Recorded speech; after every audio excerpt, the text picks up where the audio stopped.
जय माता दी दोस्तों, नवरात्रि का पावन पर्व चल रहा है और आज हम बात करेंगे मां चंद्रघंटा के दिव्य स्वरूप की, जो मां दुर्गा का तीसरा रूप मानी जाती हैं।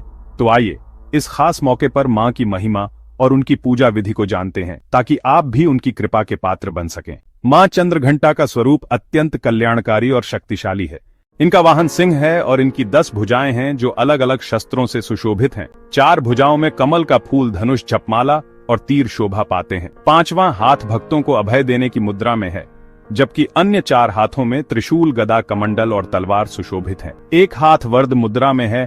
मां को सुगंध बहुत प्रिय है और इनका स्वरूप देखकर ही मन को शांति मिलती है। ग्रंथों में कहा गया है कि मां चंद्रघंटा की भक्ति से हर बाधा दूर होती है। अगर आपका कोई काम रुक रहा है, विरोधी परेशान कर रहे हैं या मेहनत के बाद भी सफलता नहीं मिल रही, तो आज मां की पूजा जरूर करें और घंटी बजाएं। साथ ही किसी देवी मंदिर में घंटी का दान करें। मां चंद्रघंटा आसुरी शक्तियों से रक्षा करती है और अपने भक्तों को साहस देती है। उनकी भक्ति से नकारात्मक ऊर्जा का प्रभाव खत्म होता है और मन के सारे अवगुण दूर हो जाते हैं।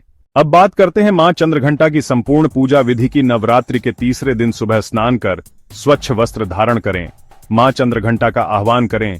मां दुर्गा के सभी 9 स्वरूपों का ध्यान करें। अगर आपने कलश स्थापित किया है तो कलश का आह्वान करें और उसमें वास करने वाले सभी देवी देवताओं को प्रणाम करें। अखंड ज्योत जल रही है तो उसे प्रणाम करें। धूप दीप जलाकर मां की तस्वीर या प्रतिमा को जल से स्नान कराएं। फिर रोली, अक्षत और कुमकुम से तिलक करें।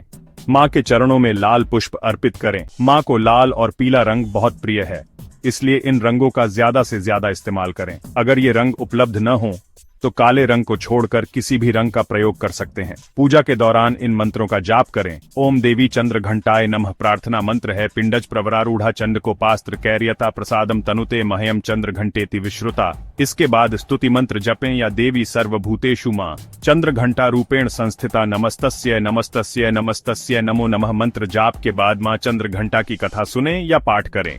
फिर श्री दुर्गा सप्तशती के अध्यायों का पाठ करें। अगर समय हो तो पूरी श्री दुर्गा सप्तशती का पाठ करें, वरना तीसरे दिन कम से कम 4था अध्याय जरूर पढ़ें। माता रानी के सामने बैठकर उनके भजन गाएं। श्री दुर्गा चालीसा का पाठ करें। कपूर जलाकर आरती करें। मां को दूध में शक्कर मिलाकर या दूध से बनी मिठाई का भोग लगाएं। दूध या मिठाई का दान किसी जरूरतमंद को या मंदिर में करें। इसके बाद दान की पूर्णता होती है। पूजा के बाद हवन जरूर करें।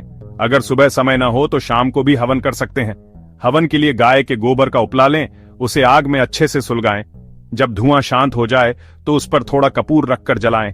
हवन सामग्री में घी मिलाकर 3, 5 या 7 बार आहुति दें। फिर लौंग का एक जोड़ा डालें।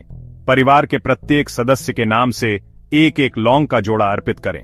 इसके बाद अग्नि देवता को बताशे, शक्कर, मिश्री या मिठाई का कुछ हिस्सा चढ़ाएं। अंत में जल का छींटा चारों ओर देकर अग्नि देवता और मां चंद्रघंटा से भोग स्वीकार करने की प्रार्थना करें। पूजा में कोई गलती हो जाए तो सच्चे मन से क्षमा मांगें।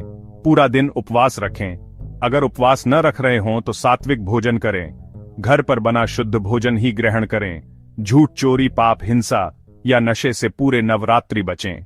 शाम को एक बार फिर धूप दीप जलाकर मां का ध्यान करें। श्री दुर्गा चालीसा का पाठ करें। आरती उतारें और आरती को पूरे घर में घुमाएं। इसके बाद सात्विक भोजन या व्रत का फलाहार करें। मां भगवती की भक्ति से हर मनोकामना पूरी होती है और उनके आशीर्वाद से जीवन में सुख, शांति और समृद्धि आती है। तो दोस्तों, आज के दिन मां चंद्रघंटा की पूजा पूरे श्रद्धा भक्ति से करें और उनकी कृपा प्राप्त करें। जय माता दी।